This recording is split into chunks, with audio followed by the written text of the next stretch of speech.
Hello everyone, myself Khan Yasmin from global teachers academy. आज का जो हमारा टॉपिक है दैट इज एटमॉस्फेरिक पोल्यूशन। अगर हम एटमॉस्फेरिक पोल्यूशन की बात करते हैं तो सबसे पहले हम एटमॉस्फेयर को समझते हैं। देखिए, एटमॉस्फेयर क्या है कि अगर आप बात कर रहे हो कि ये आपका अर्थ सरफेस है, earth surface surrounded by gases envelope, यही गैसेस एनवेलप जो होती है आपकी एटमॉस्फेयर होती है। अगर आप बात कर रहे हैं एटमॉस्फेयर की और ये गैसेस एनवेलप है, तो यहाँ पर हर गैसेस सब्सटेंसेस अपने ऑप्टिमम लेवल में प्रेजेंट है। ठीक है, जैसे कि हम कहते हैं ना कि ऑक्सीजन जो है वो 20.8% जो होता है एटमॉस्फेयर में उसका प्रेजेंट है, नाइट्रोजन 78% है ना। ऑक्सीजन कार्बन डाइऑक्साइड की अगर हम बात करते हैं तो 0.3035 ppm जो होता है उसका है। तो ये कंसंट्रेशन। लेकिन अगर कोई गैसियस पार्टिकल अपने एम्बिएंट लेवल से इंक्रीज कर जाए, ठीक है, तो उसके साइड इफेक्ट लिविंग और नॉन लिविंग दोनों कंपोनेंट्स पे आना स्टार्ट हो जाते हैं।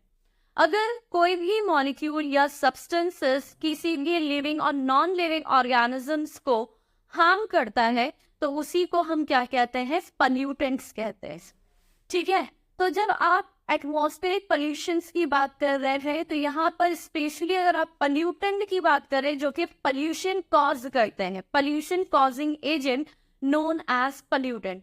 तो पोल्यूटेंट जो होते हैं वो ओवरऑल 2 टाइप्स के होते हैं। अगर हम बात करें प्राइमरी पोल्यूटेंट और जो होता है सेकेंडरी पोल्यूटेंट। प्राइमरी पोल्यूटेंट वो होते हैं जिनका emission directly into the atmosphere हो। ठीक है, कोई भी गैसेस पार्टिकल है जो डायरेक्टली एटमॉस्फेयर में मिक्स हो रही है और उसकी कंसंट्रेशन राइज होने से हमें नुकसान हो रहा है। ठीक है, तो उसे हम क्या कहते हैं, प्राइमरी पोल्यूटेंट कहते हैं। जैसे कि फॉर एग्जांपल अगर हम बात करें तो कार्बन मोनोऑक्साइड, लेड, ये क्या है, ये आपके प्राइमरी पोल्यूटेंट है। इनका डायरेक्टली जो होता है एमिशन होता है एटमॉस्फेयर। उसके बाद अगर हम सेकेंडरी पोल्यूटेंट की बात करें तो सेकेंडरी पोल्यूटेंट्स क्या होती है, जो पोल्यूटेंट गैस एटमॉस्फेयर में पहुंच चुकी है, ठीक है, और एटमॉस्फेयर में पहुंचने के बाद जो होती है वो क्या करना स्टार्ट करती है, रिएक्शन स्टार्ट कर देती है। एंड आफ्टर रिएक्शन वो एक न्यू कंपोनेंट जो होती है फॉर्म करती है। ठीक है, और फिर उसके साइड इफेक्ट्स आपको लिविंग या नॉन लिविंग पे देखने के लिए मिल रहा है, तो उसे हम क्या कहते हैं, सेकेंडरी पोल्यूटेंट का केस कहते हैं। ठीक है, तो फॉर एग्जांपल जो आपकी ओजोन गैस है, ठीक है, तो ओजोन क्या है, ये सेकेंडरी पोल्यूटेंट है। ये नाइट्रोजनस ऑक्साइड का ऑक्सीजन के साथ जो होता है रिएक्शन जब परफॉर्म होती है, या वहां पर जो वाटर मॉलिक्यूल्स है उनके साथ जब ये रिएक्शन परफॉर्म करते हैं, देन जो होती है ओजोन का फॉर्मेशन होता है। उसी तरीके से पर ऑक्सी एसिटिल नाइट्रेट की अगर हम बात करें, या पर ऑक्सी बेंजाइल नाइट्रेट की जो होती है अगर हम बात करें, तो ये सब क्या है, ये आपकी सेकेंडरी पोल्यूटेंट एजेंट है। ठीक है, तो ये तो ओवरऑल बात हो गई पोल्यूटेंट्स की। इन्वायरमेंटल प्रोटेक्शन एजेंसी ने 5 हार्मफुल पोल्यूटेंट एजेंट को जो होता है डिस्क्राइब किया है, उसको आज हम डिस्कस करेंगे वन बाय वन। वो 5 हार्मफुल सब्सटेंसेस कौन से हैं? सबसे पहले आपका कार्बन मोनोऑक्साइड, दूसरा आपका नाइट्रोजनस ऑक्साइड, तीसरा आपका सल्फर डाइऑक्साइड, चौथा लेड, पांचवा अगर हम बात करें ओजोन। इसमें एक और ऐड किया गया लास्ट में जिसे हम कहते हैं पार्टिकुलेट मैटर। इस इनिशियली 5 में, फिर उसके बाद पार्टिकुलेट मैटर को भी ऐड किया गया, फिर वो जो होता है टोटल 6 जो होता है नेक्स्ट, वो सबसे हार्मफुल पोल्यूटेंट एजेंट के तौर पे जाने लगती। अगर हम कार्बन मोनोऑक्साइड की बात करें तो कार्बन मोनोऑक्साइड एक तरीके की कलरलेस गैस है। ठीक है, अगर किसी भी, जैसे हम पेट्रोलियम फ्यूल्स वगैरह की बात करते हैं, उनके इनकम्प्लीट कंबशन के बेसिस पे अगर वो कंप्लीट उसका कंबशन हो जाए तो कार्बन मोनोऑक्साइड नहीं रिलीज होगी, लेकिन इनकम्प्लीट कंबशन के बेसिस पे कार्बन मोनोऑक्साइड जो होती है वो एटमॉस्फेयर में मिक्स होती है।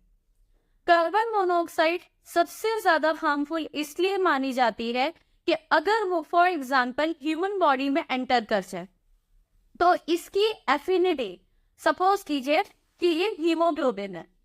हीमोग्लोबिन क्या करता है? ऑक्सीजन को कैरी करता है, ट्रांसपोर्टेशन के लिए रिस्पॉन्सिबल होता है। दैट मीन्स हीमोग्लोबिन की एफिनिटी जो होती है वो ऑक्सीजन के साथ में, ठीक है। लेकिन अगर मैं बात करूं कार्बन मोनोऑक्साइड की, तो हीमोग्लोबिन की मोर पोटेंशियल या एफिनिटी की बात की जाए, वो किसके साथ होती है? कार्बन मोनोऑक्साइड के साथ। अगर आपके ब्लड में ऑक्सीजन और कार्बन मोनोऑक्साइड दोनों भी प्रेजेंट है, तो आपकी हीमोग्लोबिन सबसे पहले कार्बन मोनोऑक्साइड के साथ बाइंड करेगी, ऑक्सीजन के साथ बाइंड वो नहीं करती है। क्यों? क्योंकि हीमोग्लोबिन की एफिनिटी कार्बन मोनोऑक्साइड के साथ सबसे ज्यादा है। इस तरीके से ये क्या कर लेता है? ये बना लेता है कार्बोक्सी हीमोग्लोबिन, ठीक है। जैसे ही कार्बोक्सी हीमोग्लोबिन बनाएगा, पर्सन में हाइपोक्सिया कंडीशन लीड करती है। Hypoxia means deficiency of oxygen molecule, ठीक है। ऑक्सीजन की कमी होगी, जिससे आपको स्टार्टिंग में जो होता है हेडेक फील होना स्टार्ट हो जाएगा, बॉडी पेन स्टार्ट होगा, डिजीनेस होने लगेगी। फिर उसके बाद जब एक्सट्रीम कंडीशन होगी तो पर्सन अनकॉन्शियस होकर गिर जाएगा, देन जो होती है उसकी डेथ तक लीड कर सकती है। तो कार्बन मोनोऑक्साइड जो होती है वो फैटल होती है, फैटिलिटी को कॉज करती है, ठीक है। उसके बाद अगर हम नेक्स्ट चीज की बात करें, आपकी आ जाती है नाइट्रोजनस ऑक्साइड गैस की। देखिए, जो नाइट्रोजनस ऑक्साइड है, इनका एमिशन एटमॉस्फेयर में कैसे होता है? तो वॉल्केनिक एरप्शन के बेसिस पे, ठीक है। या आप जो होते हैं लकड़ियों का कंबशन करते हैं, तो उससे carbon dioxide plus nitrogenous oxide दोनों भी जो होती है वो क्या करती है? एटमॉस्फेयर में कंटिन्यू जो होती है मिक्स होती है। नाइट्रोजनस ऑक्साइड का अगर हम जहां पर एटमॉस्फेयर में अगर कंसंट्रेशन बढ़ने लगे, तो वहां पर आपको स्काई का कलर जो होता है ऑरेंज कलर जो होता है दिखाई देने लगता है, ठीक है। ऑरेंज और रेड का शेड जो होता है वहां पर बनना शुरू हो जाता है, जिससे आप आइडेंटिफाई कर सकते हैं कि यहाँ पर नाइट्रोजनस ऑक्साइड का कंसंट्रेशन बढ़ रहा है। नाइट्रोजनस ऑक्साइड जाती है एटमॉस्फेयर में, वहां पर वाटर के साथ रिएक्ट करके ये HNO3 का फॉर्मेशन करती है, जिसका नाम होता है नाइट्रिक एसिड। और यही आगे चल के एसिड रेन जो होती है कॉज करेगी। और आपको पता है कि एसिड रेन के जो हार्मफुल इफेक्ट है वो बिल्डिंग्स पे भी दिखाई देते हैं, आपकी सॉइल्स की फर्टिलिटी को भी ये जो होते हैं रिड्यूस कर देते हैं, प्लांट्स की जो होती है एक्टिविटी यानी फोटोसिंथेसिस रिएक्शन को भी स्टॉप करते हैं, प्लस ह्यूमंस के ऊपर जो होता है उनकी मतलब eye irritation, skin irritation, breathing problem जैसी जो होती है कंडीशन लीड करते हैं, ठीक है। इसके अलावा यही नाइट्रोजनस ऑक्साइड जो होती है और ऑक्सी एसिटिल नाइट्रेट भी बनाती है, जो कि आई इरिटेशन और आई रेडनिंग के लिए रिस्पॉन्सिबल होती है, ठीक है। इसके बाद अगर हम बात करें कि यही नाइट्रोजनस ऑक्साइड, ठीक है, एटमॉस्फेयर में ऑक्सीजन के साथ रिएक्ट करे और वहां पर सनलाइट इसे मिलना शुरू हो जाए, ठीक है, मगर सनलाइट के प्रेजेंस में ही। तो इसीलिए जब nitrogenous oxide in presence of light जब ये ऑक्सीजन के साथ कंबाइन करती है, तो फिर ये ओजोन गैस का फॉर्मेशन करती है।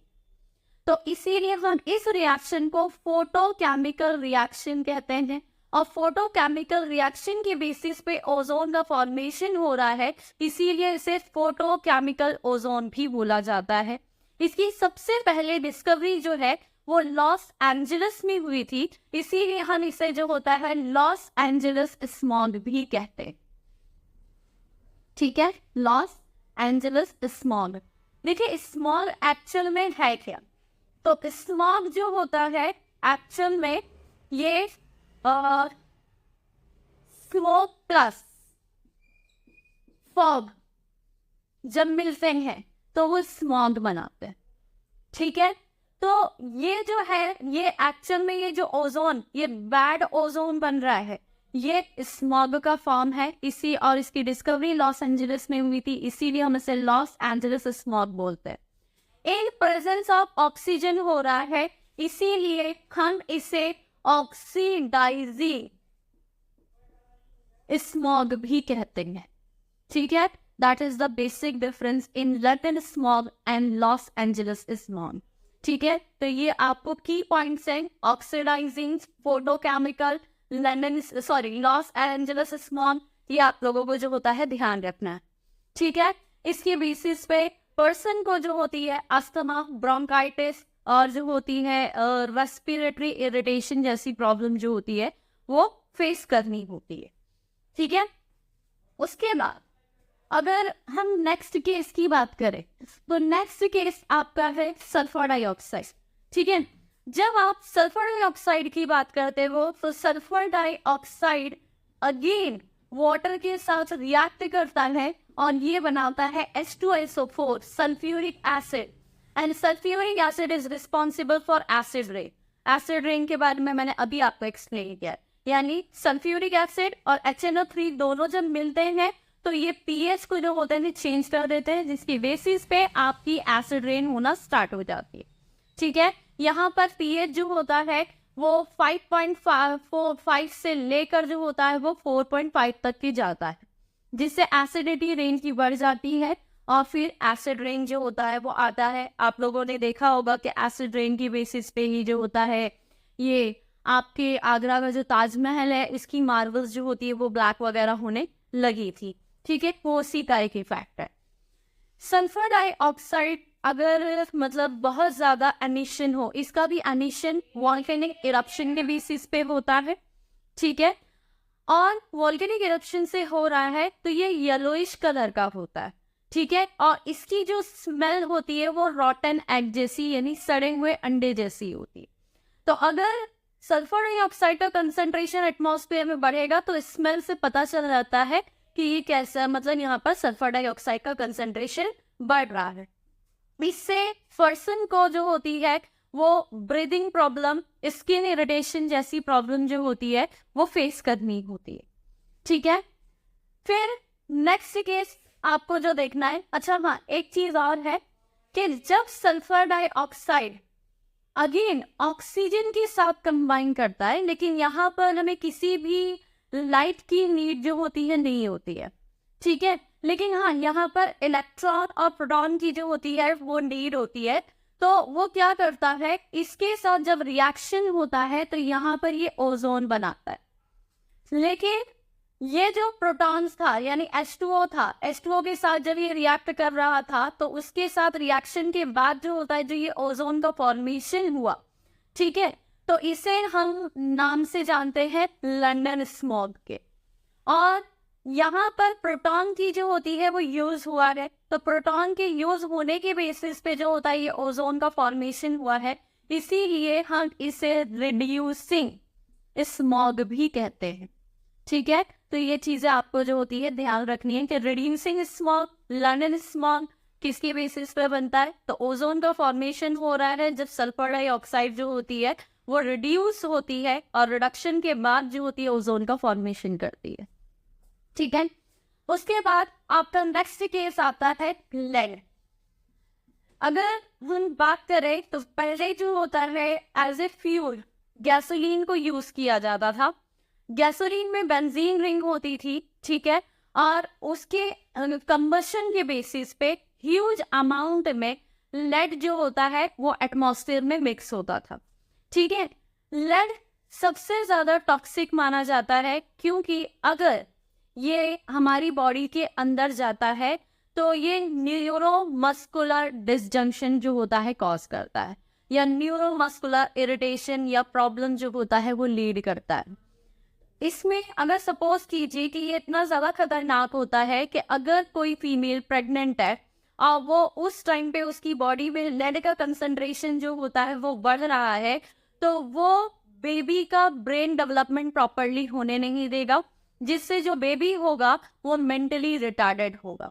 और अगर किसी एडल्ट बॉडी में एंटर कर रहा है तो वो पैरालिटिक अटैक जैसी कंडीशन भी जो होता है लीड कर सकता है। ये बहुत ही ज्यादा हार्मफुल होता है। ठीक है, उसके बाद आपका नेक्स्ट केस आता है ओजोन का। तो मैंने ओजोन को आपको जो होता है नाइट्रोजनस ऑक्साइड और सल्फर डाइऑक्साइड में कैसे उसका फॉर्मेशन हुआ ये बता दिया। ये बैड ओजोन है जो कि आपके ट्रोपोस्फेरिक लेयर में प्रेजेंट होता है, जो सबसे पहली एटमॉस्फेयर की लेयर होती है। इसके बेसिस पे अस्थमा और ब्रोंकाइटिस जैसी डिजीज जो होती है पर्सन के अंदर हो जाती है। लास्ट आपका आता है पार्टिकुलेट मैटर। जब आप पार्टिकुलेट मैटर की बात करते हो तो देखिए, आप पार्टिकुलेट मैटर का मतलब होता है ये सॉलिड पार्टिकल है, ठीक है। ये तीनों फॉर्म में प्रेजेंट होते हैं। ये गैस के भी फॉर्म में होते हैं, सॉलिड के फॉर्म में भी होते हैं, और जो होते हैं लिक्विड के फॉर्म में भी होता है। अगर ये पार्टिकुलेट मैटर सॉलिड के फॉर्म में है तो इसे हम कहते हैं डस्ट, ठीक है। अगर आपके लिक्विड के फॉर्म में है तो इसे हम कहते हैं मिस्ट।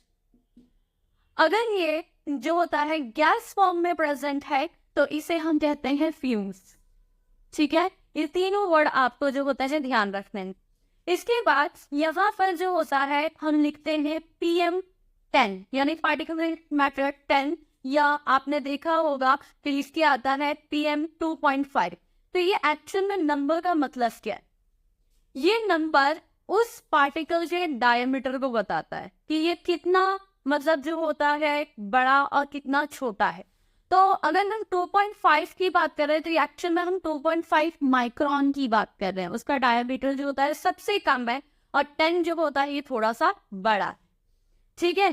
तो जो पर्सन, जैसे हम बात करें कि कॉटन की इंडस्ट्री में जो होता है बहुत टाइम से काम कर रहा है, या जो होता है कोई सीमेंटिंग इंडस्ट्री में जो होता है बहुत टाइम से 50 साल हो चुके हैं वहां पर काम कर रहा है, तो जाहिर सी बात है कि वहां पर वो पार्टिकुलर मैटर जो होता है वो उसकी बॉडी में कंटिन्यूअस जो होता है वो जा रहे हो, ठीक है।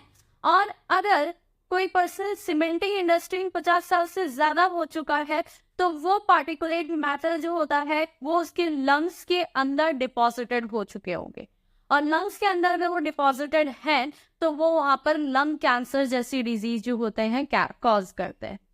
तो अब आपको समझ आ गया होगा कि किस तरीके से ये सारे पॉल्यूटेंट एजेंट पर्सन के लिए हार्मफुल होता है। आज के लिए इतना ही, थैंक यू।